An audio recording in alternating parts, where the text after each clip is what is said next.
Good morning, Internet Land, and this is my second video for the night. This is actually usually what my videos are for, my transition videos. I haven't made one in a bit, so let me catch you guys up. I'm going on month 3 of taking hormones, and I'm liking it a lot. As you can tell, even if I go into the light, my skin is like really clear. My hair is good, even though I need to straighten it. Little tip, if you want good hair when you start hormones, I would really suggest taking biotin. You can either get the liquid kind or the pill kind. I take the pill kind. Just like my hormones, I take the pill kind. So, month 3, here's what you can expect. As far as your medication goes, I take 2 milligrams estradiol 3 times a day, so it's like 6 milligrams in total. And Spiro 100 milligrams, so twice a day. But I usually take both of those pills first thing in the morning. In Spiro, I usually take them at one time. So I haven't really got clarification whether or not that is healthy, but it still has the same effects based on what I've read. Physical effects, I do feel some muscle fatigue due to the fat redistribution. The chest area has been really sore here lately, so I do see the side effects of that. As far as my mental state goes, the mood swings have kind of settled a bit, so they don't happen as much, but I do get hot flashes like a son of a bitch. It's like every couple of hours I'll get like really hot and I'll have to go take a break and have to cool down. But other than that, it's pretty cool. So, what I'm trying to do right now is I'm trying to figure out my own style, who I want to be. Once it becomes more noticeable, I'm also trying to lose weight. I'm exercising more. I'm not eating much of the same stuff. That's part of what I'm going to therapy for, is to work out my issues I have with food, because I do have an eating disorder. I am a compulsive eater, and it is usually triggered by emotion and emotional stimulation. It is either overstimulation of the more or less the depressed or angry feelings that cause it than anything else. So generally, my favorite thing to eat when I am depressed is Mexican food. And the bad news for me is there's lots of Mexican restaurants within walking distance of my house. That and Chinese delivery, honestly, I wish somebody would take away my damn card. So when it came to that time, I could easily say, hey, man, I can't order Chinese food because somebody took my card. Because honestly, that is the biggest temptation. Losing weight and trying to change your life, it's not going to happen overnight. Sometimes it's going to take months, because you're going to have to get over that hump of who you are, your personality, and what your temptations are. I know my temptations. That's what makes it kind of easier for me to overcome them. For example, when I'm emotional, I eat more. When I'm depressed, I don't talk and don't exercise as much. When I get too stressed out or overstimulated, my motivation kind of goes down. And when I'm frustrated in a certain manner that I can't mention on YouTube, I tend to get a little bit more antsy and a little bit more anxious. That is another thing I've noticed since I've taken hormones. The first month that I was on them, my sex drive kind of disappeared. I really didn't have a sex drive. A little later in the month 2, the sex drive came back and increased like in overtime. I'm not joking. It was like, okay, I really don't have a craving for sex, like at all. And then, later part of month 2, and I was like, okay, this is starting to bug me. I'm single. I don't have anybody to talk to. Okay, what the fuck? And anybody that knows me in real life knows the kind of jokes I tell, either at work or in person about usually myself. When it comes to my comedy, I do a lot of self-depreciating humor, because that's what helps me get through the day, is telling those jokes to people.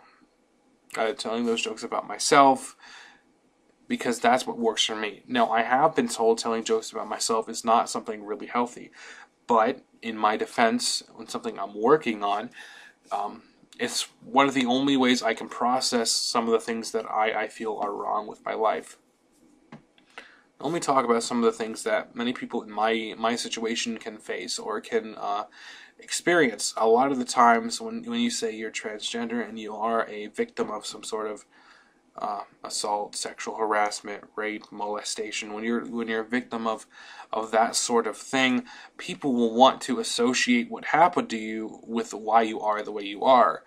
For example, if you were born male and you are a victim of one of those crimes, they're going to say, well, because you are a victim of one of those crimes, that's the reason you want to be a female. If you're a female and the same thing happens, same logic, but you want to be the male because you that gives you the power over that person, because that person can no longer do that to you because you are not something they're interested in. Well, I come to clear up that point in that perspective.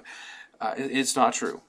Some of the people some rapists, some molesters, some sexual deviants, they're not going to stop just because you transitioned.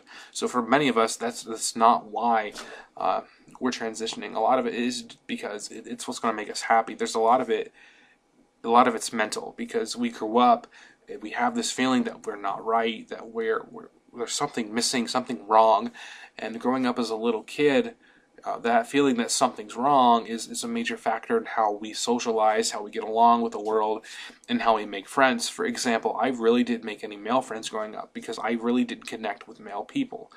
But I made a lot of female friends because I knew these females' emotions, and I connected with females a lot more because I had a lot more in common. But I couldn't tell, and I couldn't really express those things I had in common because I did grow up in a very, very strict religious household. Now, to some people it might not be strict because, that household has its own rules, regulations, and beliefs, but for somebody that wants to express themselves, that can be kind of a difficult thing to reason. Like for me, when I had to deal with that, I kind of repressed it. And it wasn't until high school that I actually took action to express it. We were doing a Sherlock Holmes short skit for, theater night. So I got to play Professor Moriarty. But it was Professor Moriarty disguised as a female. Got to wear a dress. Happiest night of my life in high school because I got to do what I've always wanted to do, but nobody could ever guess. You know what I'm saying? So that sort of thing kind of made me happy. I've always felt that way since I was a little kid, but I could never really express it until a lot later in my life. For some of us, the reason we don't tell our coming out story is because, based on my personal experience, it's not a happy thing. For a lot of us, there are people that won't talk to us, that won't acknowledge us after we come out. For example, I haven't talked to my sister since I came out, and I came out right before I was 21, and I'll be 24 in June. So, I mean, if that tells you anything, I didn't even hear from my sister when my nephew passed away. That's the kind of thing I deal with from her. Another thing is, after I came out, I moved out of my grandpa's house shortly after that. And ever since I did that, I really haven't heard from him, but maybe once. Yeah. And I'm not going to say if that's bad or good because, I really can't judge in that sense, but I still do care about what happens to that side of my family. Good news is my father, both of them they do respect me. They do respect my wishes. They do respect who I am, even if one of them doesn't really want to talk about it at all. So, I mean, I do respect both of my fathers, even though the father that's been in my life since I was 2, he has his own opinion, but we agree to disagree, and we don't insult each other. And that's perfect. That's the kind of relationship I ask for. Don't disrespect me. Don't call me names. Just respect that we don't agree. The dad that I met when I was 16, he came around. He's very supportive. Even if we don't talk that often, he understands, and he's still going to respect me as the person that I am. And that's all that matters. As you can see, I've become a lot more emotional. And this is coming from a person that before hormones was not emotional at all. I really didn't talk that much. And this sort of thing wasn't my thing before hormones. But, since I've been taking them, it's been bugging me. It's been nagging at me to make them. So, anyways, good night, Internet land. I'm glad you sat and watched it. I hope some of you do subscribe to my channel. No worries. because I do have great plans. Pay attention to what I post because it's going to be good stuff. All right?